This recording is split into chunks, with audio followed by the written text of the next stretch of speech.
Bismillahirrahmanirrahim.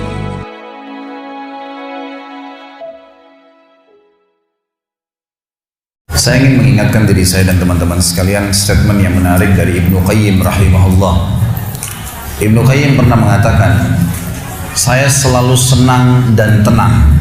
Saya selalu senang dan tenang melalui kehidupan dunia ini karena dua hal. Yang pertama adalah saya selalu senang dan tenang karena saya tahu ajal saya sudah ditentukan oleh Tuhan saya. Maka tidak akan pernah bertambah sesaat dan tidak akan berkurang sesaat. Artinya kalau saya akan meninggal 60 tahun ya 60 tahun. Mau sehat, mau sakit, ya, mau kaya, mau miskin, sudah saatnya mati akan mati. Maka saya tidak perlu repot dengan itu. Saya tinggal mengisi hidup saya dengan kebaikan-kebaikan, tinggalkan keburukan, udah sampai ajal datang. Saya selalu senang dan tenang karena ajal saya sudah ditentukan oleh Tuhan saya, tidak akan bertambah saat dan tidak akan berkurang saat. Lalu yang kedua, ini saksi bahasan kita. Dia mengatakan saya selalu senang dan tenang karena rezeki saya tidak akan diambil oleh orang lain. Teman-teman sekalian, garis bawahi satu hal. Tidak ada dalam Islam namanya rezeki kita diambil oleh orang lain. Pernah waktu saya tabligh akbar di Surabaya dan membahas masalah materi kita tadi subuh, kenalilah Tuhan maka akan bahagia. Ada seorang pengusaha muda datang kepada saya dan berkata, Ustaz, saya bersama dengan beberapa teman-teman saya coba untuk melobi masuk ke dalam satu proyek. Dan di antara teman-teman saya bukan memuji diri, tapi saya orang yang paling baik ibadahnya di antara mereka. Artinya mereka masih sholat pun ya kalau disuruh, kalau saya masih menjaga sholat. Tapi anehnya Ustaz, pada saat proyek tersebut sudah didapatkan, teman-teman saya semua dapat kecuali saya nggak dapat. Gimana cara memahami ini? Sementara saya tahu benar bagaimana ibadah mereka yang kurang kepada Allah Subhanahu wa taala. Lalu saya jawab, itu belum rezeki Anda. Itu aja jawabannya. Itu belum rezeki Anda. Kalau rezeki Anda pasti akan datang. Nggak akan kemana-mana itu. Kalau sudah rezekinya. Apalagi yang berhubungan dengan rezeki mutlak tadi yang saya jelaskan. Saya pernah teman-teman sekalian beli makanan. Saya sangat senang dengan makanan itu. Di Jawa Timur, di Surabaya tempat ada madu mongso, jadi manis, enak gitu. Saya sering beli kecil, ketan ya. Saya beli sekitar 50 biji kena kecil-kecil. Sering saya bawa dari Surabaya ke Jakarta. Saya sempat beli, kemudian saya sambil nunggu pesawat akan take off 1 jam lagi Surabaya ke Jakarta, saya taruh di lounge, lagi duduk sambil nunggu waktu, saya buka laptop sambil saya ngetik-ngetik ceramah. Karena asyiknya ngikutin ceramah, saya lagi edit, saya lagi perbaikin, terus dipanggil. Setelah itu 45 menit dipanggil, 5 menit kemudian dipanggil, suruh naik pesawat. Saya buru-buru matikan laptop, saya tutup lalu saya jalan. Saya lupa tuh kresek saya yang ada isinya makanan tadi. Saya ingatnya nanti setelah tiba di Bandara Jakarta. Perasaan tadi selain laptop ada yang saya pegang yang lain nih gitu. Mana nih kreseknya? Oh, makanan saya ketinggalan. Tapi karena saya sudah tahu teorinya, ternyata memang madu mungso itu bukan rezeki saya. Rezekinya orang yang di situ. Pernah nggak teman-teman beli makanan, kalau yang sudah punya anak kecil di rumah, beli makanan taruh di kulkas niatnya mau makan besok. Besok kita buka sudah dimakan. Gitu. Nah, sering ya? Itu karena bukan rezeki Anda memang rezekinya dia. Gitu. Akan sampai kepada dia. Kalau yang sifatnya mutlak pasti sampai ke dia. Bagaimanapun caranya akan sampai ke dia. Gitu. Jadi kita harus pahamin berhubungan dengan rezeki masalah ini. Jadi yakinlah tidak ada rezeki diambil oleh orang lain. Tinggal bagaimana kita berusaha punya ilmu. Kalau ingin kembangkan dan dapat yang ikhtiar lebih banyak lagi. Dan syukuri. Yang kedua teman-teman kiat untuk menambah rezeki adalah infak, sedekah. Harus kita ubah nih satu kaidah kapitalis yang mengatakan menabung pangkal kaya. Maaf teman-teman yang suka nabung nih. Bukan saya larang nabung, bukan. Tapi dalam Islam bukan menabung pangkal kaya, tapi sedekah pangkal kaya. Nggak bisa ketemu antara nabung dengan sedekah, nggak bisa ketemu nih. Susah ketemunya. Karena sedekah disuruh keluarin, ini nabung disuruh simpan, gitu kan? Nggak bakal ketemu. Dalam Islam makin sering kita keluarkan di jalan Allah, makin terbuka tuh rezekinya. Dan ini dalilnya banyak. Di antaranya hadis Bukhari, hadis Qudsi, di mana Allah Subhanahu wa taala berfirman, kata Nabi SAW, Allah berfirman, "Ya bna Adam, anfik alaih." Wahai anak Adam, berinfak dulu di jalanku, aku baru berinfak padamu. Sedekahin dulu, baru aku kasih kamu. Jadi ini kata kuncinya, makin sering keluarkan, maka makin bagus. Makin bagus yang kita kasih, ya, makin sempurna balasan dari Allah. Coba renungi perkataan Urwah bin Zubair rahimahullah, seorang ulama tabi'in yang masyhur. Urwah bin Zubair ini ayahnya namanya Zubair bin Awam. Salah satu sahabat dari 10 orang yang jamin masuk surga. Anaknya namanya Urwah, ulama besar, gitu kan, dari tabi'in. Urwah mengatakan, janganlah seseorang di antara kalian memberikan untuk Allah, keluarkan di jalan Allah sedekah, sesuatu yang dia malu kalau dia berikan kepada pemimpin satu kaum. Begini maksudnya. Saya ingin tanya teman-teman, coba renungin dan jujur jawabnya ya. Kalau seandainya Anda tiba-tiba diundang oleh, saya nggak tahu nih, di Bali ini apa? Wali kota ya? Diundang oleh wali kota. Baik, bapak ini atau ibu ini diundang ke wali kota, ditelepon khusus, datang ya ke kantor saya besok, dan tolong beliin saya buah. Pesan beli buah. Kira-kira teman-teman sekalian, pada saat wali kota pesan buah dari Anda ini, beli buahnya di mana? Di pasar kaki 5 kan? Emperan jalan? Masuk supermarket. Cari buah yang biasa-biasa saja atau buah yang paling bagus? Kalau ada sedikit rusak, kulitnya tercoret atau mungkin terkelupas, dimasukin nggak? Setelah kita beli buah-buah yang paling bagus, yang paling mahal, ditaruh di kresek atau cari lalu tempat yang lain? Cari keranjang, pakai plastik, pakai kartu nama, luar biasa. Kenapa? Karena wali kota yang pesan. Coba teman-teman sekalian, kalau ibu Anda yang pesan, bapak yang pesan, nah beliin ayah, beliin ibu jeruk ya, buah. Beli di mana kira-kira? Di kaki 5. Kemudian penjualnya bilang, ini ada rusak sedikit, nggak apa-apa, masukin aja. Pakai kresek tua ini bekas ikan, udah nggak apa-apa. Ini yang Urwah rahimahullah berkata, janganlah seseorang di antara kalian ya memberikan untuk Allah di jalan Allah. Orang tua kita tuh kalau bakti luar biasa pahalanya kan gitu. Yang kalian malu kalau kalian berikan kepada pemimpin satu kaum. Mestinya ibu ayah kita tuh dibuatin kayak tadi itu, malah lebih hebat daripada itu. Pilihin buah yang paling bagus, dikemas yang paling bagus dan seterusnya. Mestinya begitu. Tapi seperti itulah manusia, karena tidak paham teman-teman sekalian. Sesuatu yang dikeluarkan di jalan Allah akan mendatangkan respon rezeki yang banyak. Ini satu hal yang harus digarisbawahi, dan akan saya bacakan banyak sekali dalil berhubungan dengan masalah itu, di mana Allah Subhanahu wa taala menyuruh kita keluarkan. Ingat, makin baik kita berikan, makin baik juga respon dari Allah Subhanahu wa taala. Coba teman-teman muhasabah nih. Kalau celengan masjid lagi lewat dan Anda punya 1000 baru 1000 tua, yang mana ditaruh? 1000 tua. Kenapa 1000 tua yang ditaruh? Karena belum tahu nih, kalau saya berikan di jalan Allah, ini akan datang responnya. 1000 baru yang kita beli air mineral di luar sana, ini pemahaman yang salah. Ini yang kita mau lurusin malam ini nih. Mestinya teman-teman sekalian cari uang yang baru dikasih ke jalan Allah, yang tua dipakai belanja. Mestinya begitu. Karena makin baik kita berikan, maka makin baik responnya. Gitu kan? Makanya kata para ulama, siapa yang memberikan sesuatu yang baik pada Allah di jalan Allah, Allah akan balas dia dengan kebaikan. Saya akan angkat sebuah kisah teman-teman sekalian. Kisah seorang ulama tabi'in bernama Rabi' ibn Haytham rahimahullah. Rabi' ibn Haytham ini ulama yang sangat terkenal dengan kesolehannya, luar biasa kesolehannya orang ini. Jadi dia di akhir hidupnya, Rabi' ibn Haytham ini muridnya Abdullah bin Umar, muridnya Abu Musa al-Asy'ari, sahabat-sahabat yang mulia. Ini murid langsungnya, ulama tabi'in yang terkenal, Rabi' ibn Haytham. Rabi' ibn Haytham ini di akhir hidupnya sempat stroke setengah badan. Datanglah 2 orang muridnya bertamu ke rumahnya, dan ini termasuk adab yang baik. Kalau teman-teman mendapatkan seorang alim ulama dan memang dia bersedia bisa didatangin, kunjungin, minta nasihat, atau ketemu minta nasihat, atau ada di pengajiannya lah.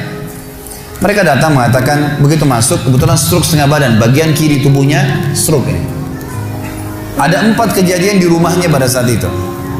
Yang pertama, pada saat muridnya masuk, muridnya berkata, wahai imam, imam ini kiai, ustadz, wahai imam, apa rahasianya, kenapa anda ini bisa mengontrol lisan Anda.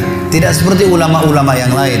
Masih kadang-kadang ngobrol-ngobrol kosong. Anda ini betul-betul, Rabi ibn Haytham terkenal kalau ngomong nasihat, tanya kabar orang, gitu kan, Quran atau zikir, nggak ada yang lain.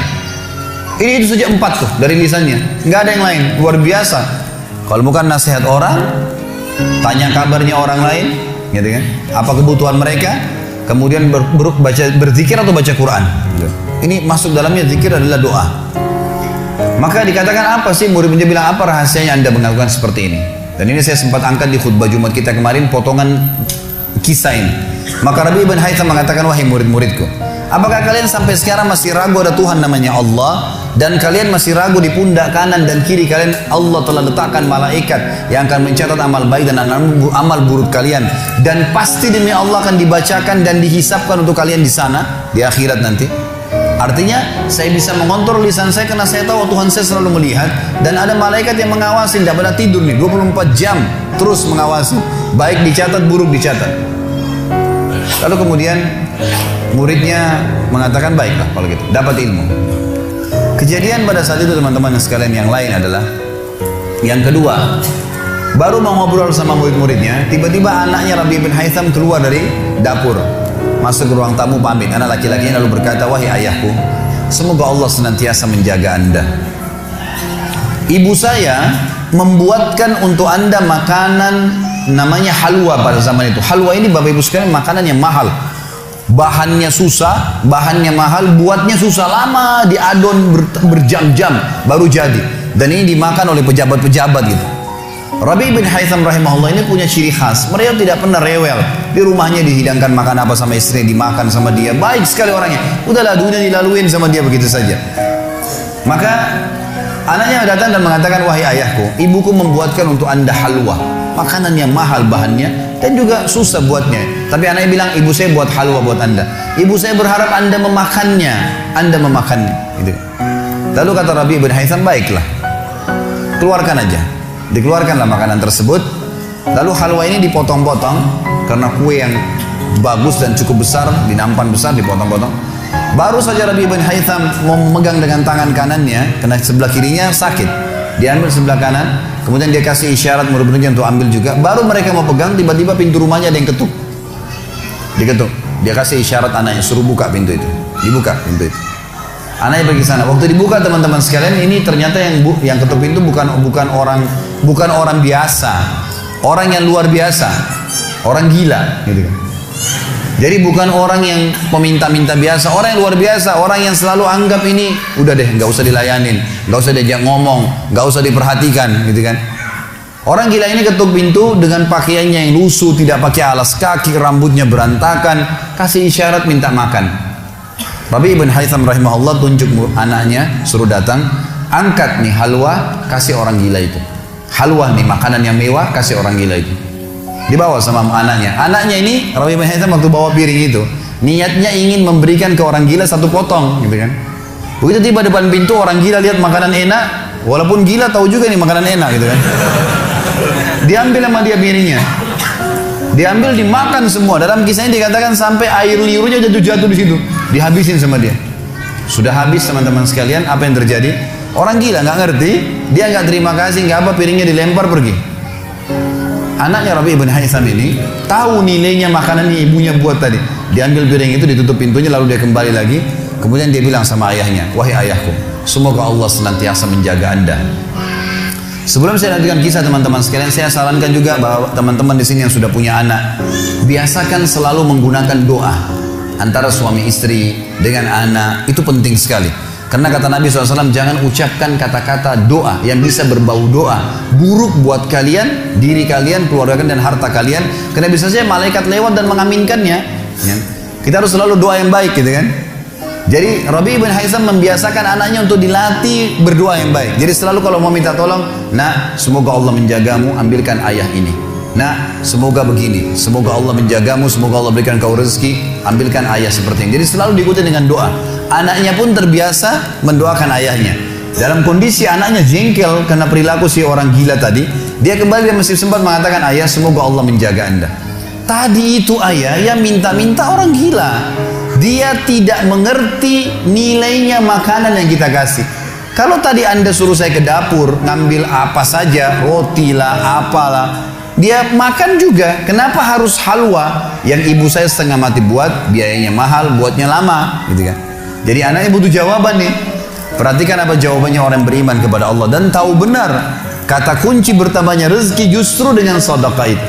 Kata dia apa? Ya waladi, illam yadri, fallahu yadri. Baru dia baca ayat lan tanalu birra hatta tunfiqu mimma tuhibbun. Wahai anakku, kalau orang gila itu tidak tahu nilainya makanan yang kita kasih, nggak penting buat saya. Karena Allah tahu nilainya, bukan dianya, tapi Allah tahu nilainya. Dan ingatlah firman Allah, kalian tidak akan mendapatkan, gitu kan? Kalian tidak akan mendapatkan balasan sempurna daripada sedekah kalian sampai kalian menginfakkan apa yang paling kalian cintai. Saya suka halwa itu, tapi disuruh kasih. Teman-teman sekalian, pelajaran luar biasa dari kisah ini. Pernah nggak kita berpikir berikan makan orang gila? Kadang-kadang subhanallah kita lihat orang gila ambil di sampah, kita biarin, nggak mau dilihat. Kalau kita nggak kasih makanan dia, siapa yang akan kasih makan? Dan Allah tetap menilai kita dan sesuai dengan niatnya. Innamal a'malu binniyat. Termasuk saya pernah jelaskan ke jamaah saya di pengajian. Kalau ada orang datang ke masjid kita ini sekarang bawa proposal, teman-teman sekalian, nih proposal saya mau bangun masjid, butuh bantuan 1 miliar, kita nyumbang semua, terkumpul 1 miliar. Sebulan kemudian kita tahu orang itu dusta, rugi kah kita? Tidak rugi sama sekali. Kita akan dapatkan pahala bangun masjid walaupun masjidnya belum dibangun. Karena innamal a'malu binniyat, gitu kan? Allah akan kasih begitu. Siapa yang niat mengerjakan satu perbuatan, niat dalam hatinya, belum dikerjakan dapat 1 pahala, dikerjakan diberikan pahala 10 kali lipat sampai 700 kali lipat, kata Nabi SAW. Jadi jelas sekali, gitu kan? Bagaimana Rabi ibn Haytham mengajarkan kepada kita bersedekah, teman-teman, sampai pada orang gila pun dikasih, karena Allah akan menilai kebaikan itu. Bagaimana bisa kita tidak lakukan? Maka selesai kisah yang kedua. Kisah yang ketiga adalah muridnya mengatakan, wahai imam, apa nasihat anda untuk kami dalam masalah ibadah? Tentu yang jadi saksi bahasan tadi orang gila dikasih makan itu ya. Maka dia mengatakan waktu ditanya oleh muridnya apa nasihatnya dalam ibadah kami apa nasihatnya, sholat, puasa, apa nasihat anda?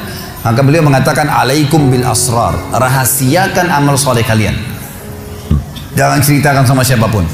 Kerjakan tapi jangan ceritakan. Udah, Allah sudah utuskan ada malaikat yang catat semua kebaikan, tidak dibayar, tidak pernah tidur, lengkap semua data-datanya hari kiamat, semua dicatat. Rahasiakan amal soleh kalian, jangan ceritakan sama siapapun, jangan buka sama siapapun. Baik, lalu kejadian terakhir di rumahnya adalah teman-teman sekalian, waktu itu terdengar azan duhur, stroke setengah badan nih. Lalu Rabi ibn Haytham ini, saya sekarang berikan motivasi kepada teman-teman yang masih malas sholat di masjid. Rumah Allah harus didatangi, teman-teman sekalian, fadilahnya sangat besar. Kata Nabi SAW, setiap orang ke masjid, setiap langkahnya mengangkat derajatnya 1 langkah, yang 1 langkah mengampuni dosanya. Setiap ke masjid dapat 1 istana di surga, dan pulang dari masjid 1 istana lagi. Hadis sahih semua menjelaskan masalah ini, gitu kan? Belum fadilah sholat berjamaahnya, belum terbangun ukhuwah, belum dan seterusnya. Belum lagi hadis Nabi SAW, siapa yang tidak kehilangan takbiratul ihram pertama imam selama 40 hari, dia akan akan diselamatkan dari sifat kemunafikan. Banyak fadilahnya. Rabi bin Haytham rahimahullah stroke setengah badan, teman-teman sekalian. Lalu dia dengar azan duhur, dia kasih isyarat anaknya sudah tahu, suruh datang. Anaknya lalu menopang tubuhnya dia yang sebelah kanan, minta diantar ke masjid. Stroke setengah badan dan sudah sangat tua. Lalu muridnya bilang, saya lalu kemudian membantu menopang tubuhnya yang stroke, dan demi Allah untuk kami membawanya ke masjid, kakinya yang stroke terseret di tanah. Lalu saya bisikin di tengah jalan, imam, hai kiai, hai guru, anda kan punya rukhsah, punya keringanan, sholat aja di rumah. Stroke, tua, susah, gitu kan? Lebih baik sholat di rumah. Apa kata dia? Orang beriman tidak mengenal stroke kah, sakit keras kah, ibadah kepada Allah nggak terganggu nih. Kata dia, wahai muridku, aku mendengarkan dengan kupingku ini azan, hayya 'alas shalah, hayya 'alal falah, ayo salat, ayo mendapatkan kemenangan dari Allah, hanya melalui lisan muadzin saja. Karena semua muadzin sama mengucapkan, mau orang Afrika, mau orang Arab, mau orang Melayu, azannya sama, hayya 'alas shalah, hayya 'alal falah. Allah memanggil saya mengatakan, ayo sholat, pencipta langit dan bumi, ayo mendapatkan kemenangan. Lalu saya sholat di rumah saya, demi Allah saya akan datangi masjid walaupun saya merangkak. Luar biasa nih ya, keimanan membuat seseorang stroke pun bisa beribadah kepada Allah. Tapi dari kisah kita ya, dari 4 kejadian di rumah Rabi ibn Haytham adalah bagaimana dia bersedekah kepada orang fakir miskin tadi. Ada riwayat Bukhari yang lain, teman-teman sekalian, berbunyi, Kata Nabi SAW dulu di zaman Bani Israel ada 2 orang. Di zaman Bani Israel ada 2 orang. 2 orang ini bersahabat, dua-duanya punya kebun. Dua-duanya punya kebun. Kebun ini mereka lagi nunggu hujan dan satu negeri itu belum turun hujan. Tiba-tiba si A sama si B. Si A ini melihat ada awan, kata Nabi SAW, lewat di atas kebunnya. Dan terdengar suara dari awan itu berkata, turunkanlah hujan di kebunnya fulan, kebun temannya dia di sebelah.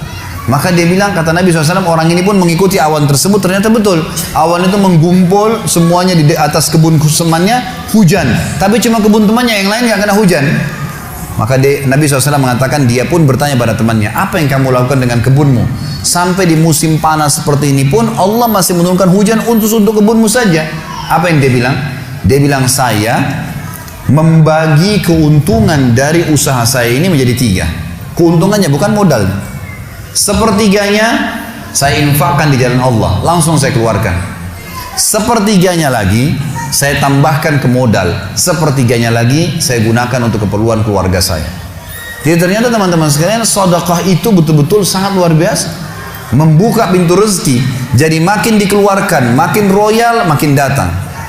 Saya sarankan teman-teman kalau bisa ikutin ceramah saya di YouTube, ada tentang Abdurrahman bin Auf, sahabat Nabi, serial sahabat. Kita sudah membahas 9 sahabat, Abu Bakar, Umar, Uthman, Ali, Talha, Zubair, kemudian Abdurrahman bin Auf, Talha bin Ubaidillah, terakhir itu Sa'id bin Zaid. Dan insya Allah hari Sabtu depan ini akan ada tablik akbar sahabat yang ke-10, Abu Ubaidah bin Jarrah. Abdurrahman bin Auf salah satu sifat ciri khasnya, semua sahabat suka bersedekah, tapi Abdurrahman ini luar biasa dalam sedekah, luar biasa. Beliau pernah kedatangan keuntungan 1 peti emas di satu malam, gak bisa tidur, gelisah. Istrinya tanya, kenapa Abdurrahman? Dia bilang, saya gak bisa tidur nih, belum pernah ada keuntungan sebesar ini. Kata istrinya, lalu apa keinginan? Dia bilang, saya ingin keluarkan jalan Allah, saya gak mau simpan di rumah saya malam ini. Ya, gak mau nabung. Kalau kita subhanallah baru untung 1 juta sudah antri sejam di bank, gitu kan. Ini nggak mau nabung, keluarin malam ini, sedekahin semua untuk fakir miskin. Gitu. Istrinya juga solehah, nggak seperti sebagian muslimah. Maaf, saya nggak singgung muslimah di belakang sana. Tapi ada orang begitu, suaminya dapat untung, sebelum disedekahin, sebelum kasih orang tuanya, sebentar dulu, jatah saya mana? Gitu. Ini enggak, istrinya mengatakan sedekahin. Ayo kita sama-sama. Dibungkuslah emas-emas itu, koin-koin emas, dirham emas itu, kemudian dibagiin, habis. Subhanallah, karena ikhlasnya mensedekahkan semua keuntungan malam itu, besok dalam riwayat saya dikatakan datang 2 peti keuntungan dengan produk yang sama. 2 peti emas dikeluarin sama Abdurrahman, 2 peti emas. Hari ketiga datang 3 peti keuntungan. Dikeluarkan hari keempat datang 4 peti. Begitu terus sampai Abdurrahman memiliki sebuah gudang penuh dengan emas. Waktu Abdurrahman radhiyallahu anhu meninggal dunia, waktu mau dibagi warisannya, itu emas-emasnya saking sudah ditumpuk-tumpuk sampai melengket satu sama yang lain. Waktu mau dipisahin, dibagi, itu harus pakai kampak. Dan yang mengkampak itu tangannya sampai memar, luka. Saking banyaknya. Selalu sedekah. Setiap hari beli 33 budak dibebasin. Setiap hari beli budak bebasin. Setiap hari datangkan 30 kafilah, ya 30 ekor unta untuk diparkir, ditaruh di tengah-tengah jalan Madinah. Lalu pegawainya berteriak, Abdurrahman membagi-bagi buat kalian, silakan, semua ambil kebutuhannya. Luar biasa gitu. Kita subhanallah kadang-kadang bersedekah, kalau orang datang itu pun masih perhitungan, gitu kan. Ini enggak sengaja cari orang yang butuh lalu dikasih. Maka lihat bagaimana mereka memahami tentang masalah sedekah ini, teman-teman sekalian.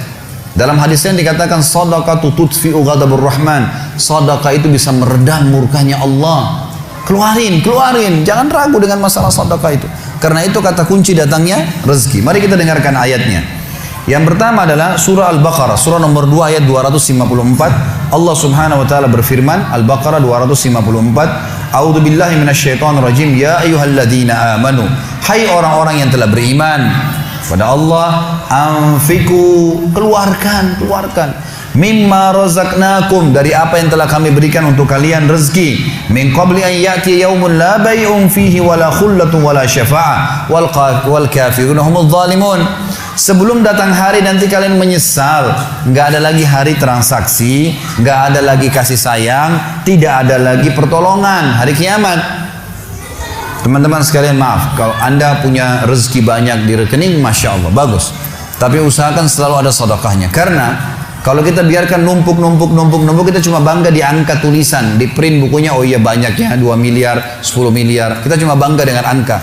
Apa yang mau dibanggain? Pada saat antum meninggal, kalau antum tidak sedekahkan teman-teman sekalian, tidak punya masjid yang dibangun, nggak punya kegiatan amal jariah, nggak pernah punya sesuatu buat dia infakkan sebenarnya, gitu kan? Maka pastikan orang seperti ini akan menyesal pada saat meninggal. Coba ya saya sedekahin dulu. Makanya kata Nabi SAW, hartamu yang sebenarnya, harta yang kau sedekahkan selama kau hidup, itu harta sebenarnya. Dan harta yang bukan sebenarnya yang kau habiskan beli makanan dan pakaian, habis semua. Yang kau sedekahin. Seorang ulama salaf dulu pernah ditanya, setiap dia dapat keuntungan selalu sedekahin, dapat keuntungan selalu sedekahin, selalu sedekahin. Dipakai untuk kebutuhan keluarganya, sisanya sedekah, sisanya sedekah. Nggak ditabung sama dia, dihabisin. Maka pada saat ya ada teman-temannya kumpul di rumahnya lalu berkata, wahai fulan, apa kau nggak sayang hasil kerimatmu? Bukannya ditabung malah dikeluarin terus. Kau nggak sayang sama hartamu tuh? Kata dia apa? Justru saya sayang sama harta saya. Karena saya sayang, jadi saya mau bawa harta saya sampai di akhirat. Ini sedekah saya bawa sampai di akhirat. Kalau saya simpan di sini, saya cuma tabung untuk dunia saja. Gitu. Jadi lihat bagaimana mereka memahami tentang masalah sedekah itu. Kemudian dikatakan, dan orang-orang kafir, mereka lah orang-orang yang zalim. Mereka tidak mau sedekah, maka mereka zalim sebenarnya. Kemudian surah Ibrahim, surah nomor 14 ayat 31 sampai 34. Allah Subhanahu wa taala berfirman, A'udzubillahi minasyaitonirrajim, Qul li'ibadiyalladzina amanu.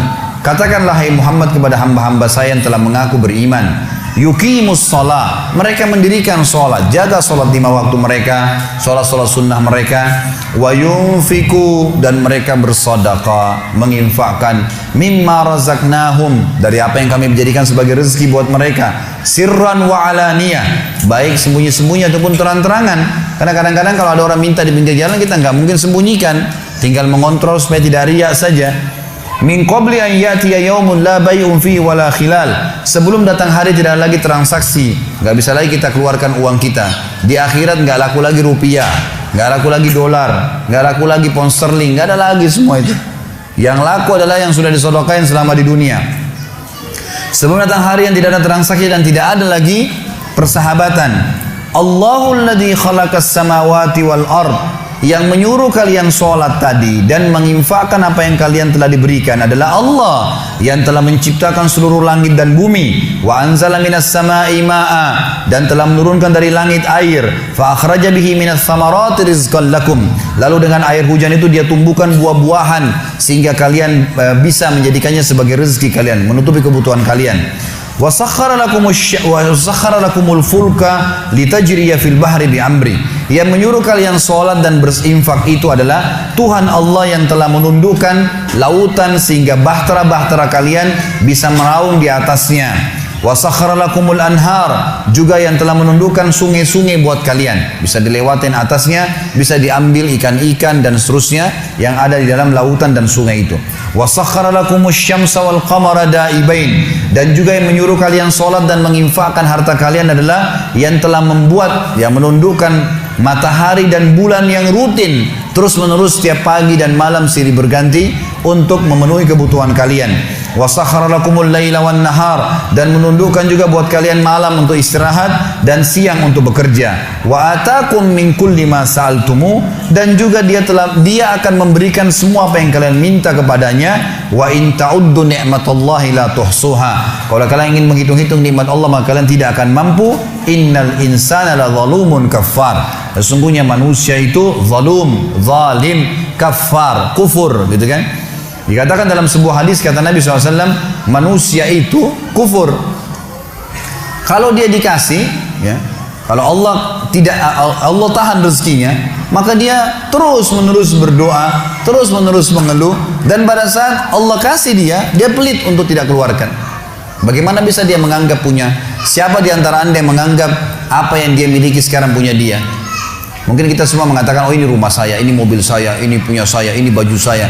Itu perkataan kita cuma simbolik di dunia. Buktinya pada saat kita meninggal, dibungkus dengan kain kafan. Semewah apapun mobil tidak bakal ikut ke liang lahat. Rumah tidak masuk liang lahat. Nggak ada ceritanya, kita masuk, semua jadi warisan tuh.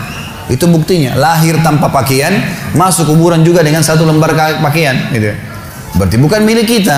Maka kesempatan kita memperbanyak amal sedekah kita, sehingga memang mendapatkan pahala yang besar. Dan sekali lagi bahasan kita, sedekah mendatangkan rezeki yang banyak.